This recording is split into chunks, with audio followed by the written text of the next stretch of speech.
Hello everyone and welcome to this bonus video from my channel Highbrook Railway. Now, as you know, if you've watched my previous video, this video is actually a bonus because this weekend I am actually away on holiday. So instead of having no live stream for 3 weeks in a row, the first 2 weeks I had a cold and wasn't feeling very well, and this week obviously because I'm away, I've made this video for you to take you through all of this scenery on this side. I've got some more scenery at the back on the other side and behind the camera here. So this video is going to take you through all my new bits of scenery, and I'll tell you the story of how I ended up getting this scenery.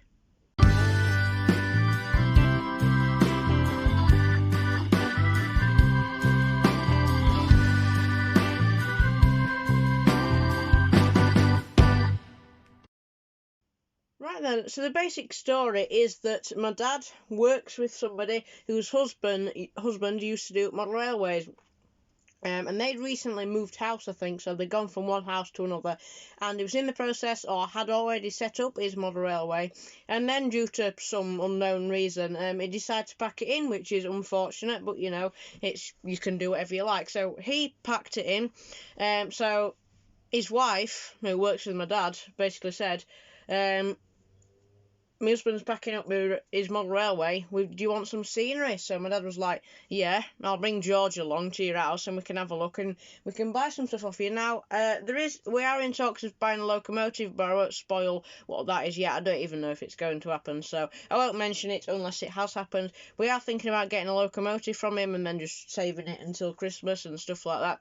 But basically, we went there to get scenery, and as a result, £70 later, we ended up with a load of scenery. Now, the stuff I've got here is worth way more than £70, and the bloke who was selling me it knew it was worth way more than £70. But thankfully he was very fair. He gave me good prices on all of the stuff, and with 70 quid I've got, you know, quite a lot of stuff here. So thank you if you're watching this. I won't mention his or his wife's name in case they don't want me to. They might not even be watching this, but if either of you are watching this, thank you very much. It was very kind of you. So yeah, basically, Dad worked with somebody packing up his model railway. Works with his wife. Her husband is packing up his model railway, and as a result, I've ended up with a nice load of scenery. So I shall take you through some of it now, and I hope you enjoy this, by the way. I know it might be a bit annoying not having me live for 3 weeks, but I thought this would be the next best thing, and then we can do more exciting things for the next Tuesday video, rather than just, you know, this. So by doing this, we have an extra, more exciting Tuesday video, so I do hope you enjoy. Right then, let's take a look at some of the scenery. So first of all, obviously, we've got this crane here. So I think this will be quite a nice little addition to one of my platforms. It looks almost like it was used on a canal somewhere. Obviously you can see the chain dangling there and wrapping around the pillars. It is mounted on that bit of platform there, but because that platform will look nothing like the platforms that I'm making, I'm actually going to remove the crane from that platform. Might keep that platform for something else. It's always useful just to have bits, and I'll install and glue that crane down onto my homemade platforms once they're finished. And over on this side we have a water tower, not the traditional, you know, Great Western Railway swing out water tower, but the one that actually holds the water in this top bit here, and then there's the door and then the pipes that lead down into the ground there. So that's quite nice. I must add that none of these buildings have been glued down. Obviously I haven't done any of my grass yet, and these are just rough positions where they're thinking they're going to go. Obviously I might move them around in later, but eventually they will get stuck down, so that's nice. In fact, most of these buildings are actually like resin, or like almost like a pot feel, but most of them are resin. And they are really good quality. The houses over on this side are good quality, and the houses behind the camera there are really good quality. And even the stuff that isn't made as pots, such as the water tower, which I'll show you, the coaling tower, which I'll show you later, are really good. But then this feeds the 3 like water taps or water refilling stations. So that one over on this side, which is actually at the wrong end, it should really be at the other end where the crane was, but obviously the crane's there. So that one for the 4th radius, this one here for the 3rd radius, and this one over here for the 2nd radius. Also on this side are some really nice houses. They do have different door fronts, because the bloke I bought them from actually painted the doors to be a different colour, because they were all just this blue colour, and you know, that had looked a bit boring. So there's some really nice houses. Terraced houses, but I've just spaced them out until I get some more terraced houses that I can put into a full row. The platform is going to be here, sort of between there and up there. So the houses will be here. They'll be modelled, placed as such that if the baseboard continued on here, there'd be a road and then the houses there. So that's how I'm going to position them, like that. And then there'll be a wall there, and then the platform will be there. So that's how they look. Not much detail on the back, but I think they look quite nice. Hopefully it will give the effect by the time that I'm finished that if the baseboard did indeed continue, then, there would be a road and more detail there. So here at the back we have like a depot, not really a maintenance depot, I guess just a loco one-track storage shed. Now this has got a bit of damage, and if I show you, on this side the doors don't quite fully meet in the middle. I did have to bend those. And on this side there is a rather large crack, but as you could see, as it was orientated, I think this is going to go at the back here, because this set of points here is actually the runaround loop. So I think the idea when I've finished that this is right at the back of the coal marshalling yard. So the idea is the loco can leave its train either in the straight there or in the runaround side in there, and then it can either run round it or leave it there, reverse, and then go up there, and then it can store in the shed while the load is there, and then in the morning, the idea is it can pop out, run round, connect to the other end, and then pull out the siding. So I've actually been able to make great use of this. I didn't pay for this. In fact, quite a lot of the things here I didn't pay for, he was just sort of chucking bits in as we went along, which was very nice of him. So this crack here doesn't matter. I'm not even really going to bother fixing it, and I'm not even going to bother trying to find an extra door for it, because it's when it's on its side like that, you aren't going to have a train coming out of the other end, and overall it won't really matter. So that is going to sit there. I'll probably just leave the doors open all the time. Obviously I'll put some buffer stops just in case I do get really dodgy with my controlling and I can't get it to stop fast enough. But if I bring the 08 in now, you should be able to see, hopefully, if I can get it going in the right direction, that I think this principle will work quite well. Quite like the idea of having it next to the runaround loop, and then the train can run round and go in the shed and then run back round and continue its journey in the morning. But the only thing is, have to be careful that it doesn't cut out. That might be a piece that I leave unglued and I just position it, because the 08 has just cut out in there. So that's the only thing I've got to be careful with pieces like that. Might not have to glue them down, because as you can see, track hasn't been cleaned over this way, and the 08 just keep cutting out. So you get the general idea, and that's how that bit's going to work. So I can close the door at one end so it's not flopping about, put the damage to the back, and then just simply plop it over. When I need to clean the track, just lift it up and it'll do its job fine. So that is the loco storage shed. Over on this side we've got some telegraph or telephone wire poles. We've got a lovely little signal box here that's really nicely detailed, and it's not resin, but it looks really nice, and it looks sturdy even though it isn't when it's down. So we've got a lovely little green and cream signal box there. That's just what I was looking for this area here, because you wouldn't really have a signal box inside in such as that. All the points would just be hand operated, and there's no point putting a signal box in the station area because there's just 2 points. And over here is where I have the most points. Obviously I have 1, 2, 3, 4, 5, 6. I have 7 points over in this area, so it made sense to put my area with the most points here, because obviously I've got crossover from 4th, 3rd, 2nd, and then the 2 points in the second radius siding, so I thought I'd put the signal box here. And what I've got over here is like a little shop type thing, so it's like a fish shop, almost like a kipper smoking place, it kind of looks like. It's quite nice, it's pot again, fresh fish it says, and overall that will just be a nice piece to add to the slightly more modern and slightly more expensive houses that are going to be modelled on this side. Obviously terraced houses that are next to the railway, they're going to be cheap, it's a lot of noise, but over here are sort of like the countryside houses on the main line, on the side of the main line, which yeah, it might be noisy, but generally houses like that are quite expensive, so the bigger houses are going to be over on this side. So this is what I mean by the bigger houses. We've got 2 of the same houses here, and we've got that one there. Now my idea over here was originally that I'd have the houses set right to the back of the board, then I'd have the gardens, and then what I would have was, no, I'd have the houses set back, then I'd have the gardens, then I'd have the wall, and then obviously I'd have the railway. But I've actually changed my mind with that, because I've got some cars from when I got the Triumph Flying Scotsman, and because I've got shops and telephone poles and stuff like that, I've decided that instead of adding the gardens, what I thought I would actually do is put a road behind here.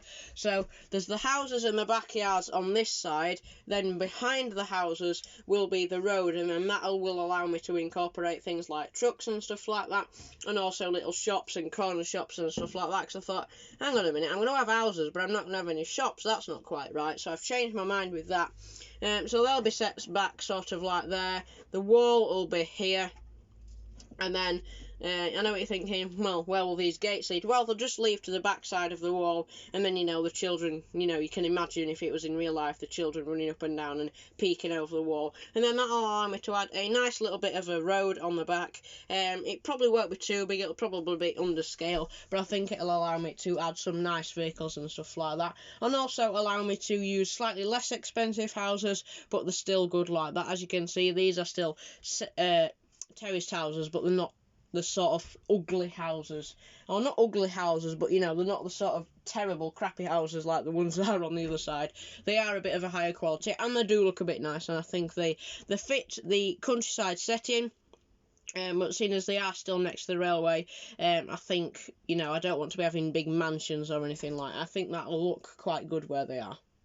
Over on this side we have a signal. Now, just a word about my signals. My signals are going to make sense to me when I'm operating the layout, but they might not actually make sense as if, the real railway was real life, because obviously within DC, I can only have one train running on one loop, realistically, at the same time, so my signalling probably won't make any sense. I'll probably do it for the crossover, so I can imagine that, if a train was coming out of the crossover, then I would keep, the train behind it a fair distance away, so, stuff like that, stuff that makes sense to me. This makes sense to me. Obviously you got your caution signal and then your red and your green, but then I might also have a signal that tells me if a train can go into the siding, or if no, there's a train in the way, it can't. So my signalling isn't going to operate, it isn't going to have any fancy lights or anything like that. The points aren't even automatic on my layout, just because I like hands-on experience of flicking over by themselves. But I will still like signals, but they'll probably still make sense to me, but probably not to you.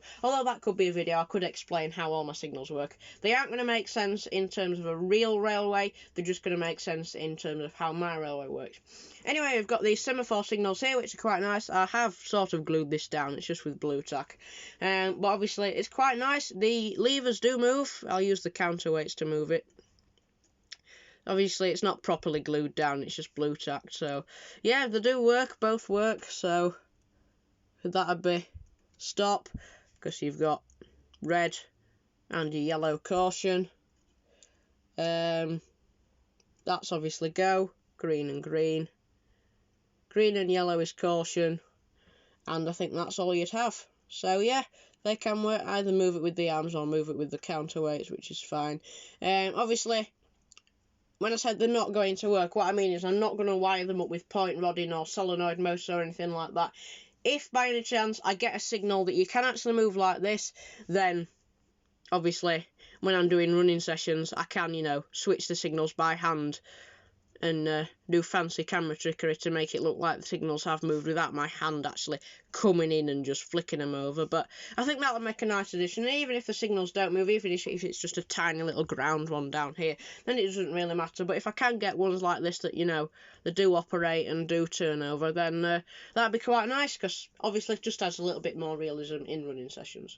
And this over here is a buffer stop. It's a buffer stop that, as you can see there, it's just got fish plates on that plug onto the end of your track, which is quite nice. It's not going to be staying in this siding permanently, because it's not my most prominent siding. It's not the one that's going to get used most. I'm still deciding whether to get LED buffer stops for all of my sidings, although I think I might just use one. But the thing with this is, because it's an LED, whenever you know, it only turns on when you have power to that track, and obviously in reverse it doesn't light up at all. So I'm still deciding whether to fork out and make the layout look a little bit nice by adding, you know, buffer stops such as these at the end of every track. But then what I would do, if I did that, I'd provide a separate feed to here. So what I'd actually do was, I'd probably, you know, put plastic fish plates on it instead, or even if it was just a clip-on buffer stop, I'd probably take this off here, unsolder that resistor and put it onto here so we didn't have that extra bit of track to worry about. Or I would just plonk this on and then drill through the board and get the own separate feed for the buffer stop, because obviously if you've got a light up buffer stop, you might as well put in the effort and make it light up all the time. So still working whether I should do that and do, you know, buffer stops at the end of everyone, because then that would be a fun little lighting project. And if I can, I am going to add lighting to houses or buildings. Obviously, the buildings that I've shown you on this side, I can't really add lighting because all the windows are blacked out. But the terraced houses that I first showed you, I can add lighting, strip lighting to those. The water tower, I can do with things like that.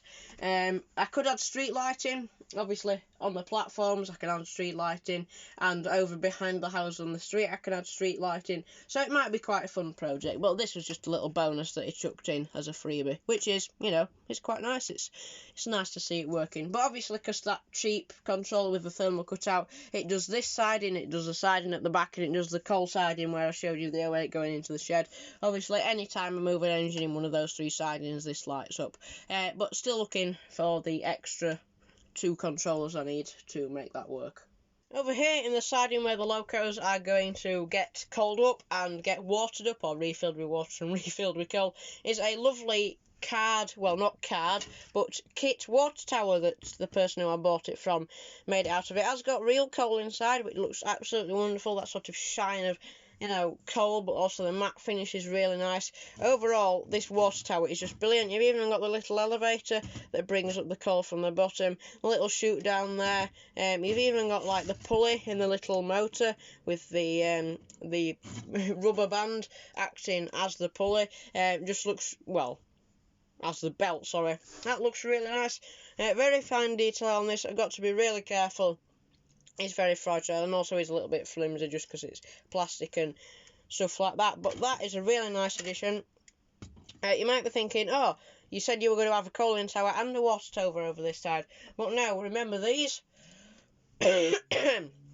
These are just for the station area, but if engines are shunting around in sidings at the back here, or even in here, or even at the coal siding back there, they're not want, if it was real life, they're not want going to have to pull into the station to refuel and then disrupt the mainline running services either. So they're sort of small water pumps, because obviously I can't fit 3 great big Great Western water towers, one for each side in there, so I'm saving that opportunity for over here. So I'm probably going to have that then, the water tower around here, or that over here and the water tower around there, although probably this on the straight, because the water tower, you know, its spout can move. So I am going to still find like one of them Dapol water towers to put over here, not the speaking one, because I just can't be bothered wiring it up, to be fair, and I'd rather just get the non-animated one that you can still position the spout with. So that's a lovely addition, and I am still looking for a water tower for over here. And finally, last but not least by any stretch of imagination, we have the wood storage shed. Originally this little building here came the same colour as the floor, so my mum painted that with grey to make it look a bit more like sheet metal. We're not painting the floor, it's too difficult to get inside, we'll splash it all over the supports, and it's going to be covered in grass, and it's piled up with wood inside, or it will be, so you won't notice that. That is its rough position. The idea that the wagons can drive up in that siding, and then what they can do is they'll get loaded by the logs and they go off round the railway. So I might move it a bit further up there. I might move it further down here so that more wagons can get up here after it's been loaded. I'm only expecting, you know, to get 3 or 4 wagons in here. So it might be a case of it being there, the main sawmill building being round here in this gap here. And, you know, 1 wagon will come in, fill up, and then be took out and brought round here, and then another one taken round, filled up, and then brought round here, because this is like the filling up log siding, and then this siding down here is a lot longer, probably twice as long as this complete siding here, and then the empty wagons can be stored in here ready to be filled up. Might even be a 2 shunter job, you know, you have a shunter in here We have a shunter there that fills up a wagon, moves out of the way, and then this shunter comes out and then moves back in there. There's all sorts of possibilities. So that's the woodshed. It will be filled up with wood. Either, you can buy the wood wagon, the wood that fits Hornby's wood wagons, or bogey bolster wagons, I think it is. You can either buy them, or you can just cut the heads off matchsticks and glue them together. Still can't decide whether I want to go for the pain of gluing matchsticks together. But we'll see. Might just buy the wood load for, £2 a pop and free postage or whatever it is. But yeah, the woodshed will be there, and the main sawmill building will be over there. So then, thank you very much indeed for watching today's Sunday video. I did turn this on to be a premiere, so it was sort of like a live stream. So I do hope you have stuck to the end and watched. But if not, it doesn't matter. Regardless, I do hope you have enjoyed the little walkthrough and talk about the scenery. And I must say, even without the platforms, even without the static grass, and even with still lots of ballasting left to do, I think just plonking a couple of scenic items around the layout really does make it look better. And of course, I can do more things now. I can pretend to do rescues with this grain. I can pretend to pick wood up at the back and fill up with these water towers and coaling tower, and I can have a fiddle with the signals in running sessions. So even though I've only added 70 quid's worth of scenery, it really does have a lot more play value, because of course I'm not a small child. I'm not running it on the carpet like I used to. But, it makes it a lot more exciting for me, and overall it's just really nice to come up here and instead of seeing wood, stones and track, I've got some interest, I've got some basic ideas, and the layout is really starting to come to life even with all these, because I can visualise now what this area is going to look like when it's finished, what that area is, the area over the other side, the sawmill, the coal yard. It's really interesting to see what everything is going to shape like now, and I've learned that if you do the right thing or get the right people, you can get a lot for your money, which is a good thing. So I do hope you have enjoyed this premiere and this video. As I say, did it the premiere way to make it feel like, it was a live stream. It was sort of live, and obviously I won't be in the chat because I'm away on holiday, but I hope you in the chat did have a good time watching the premiere. Say hello in the comment section after this video is finished. Tell me if you liked it. And of course, I've enjoyed looking at all this scenery in a bit more greater detail. So thank you very much for watching. I do hope to see you again very, very soon, and I will see you on Tuesday for another video. So take care and bye for now.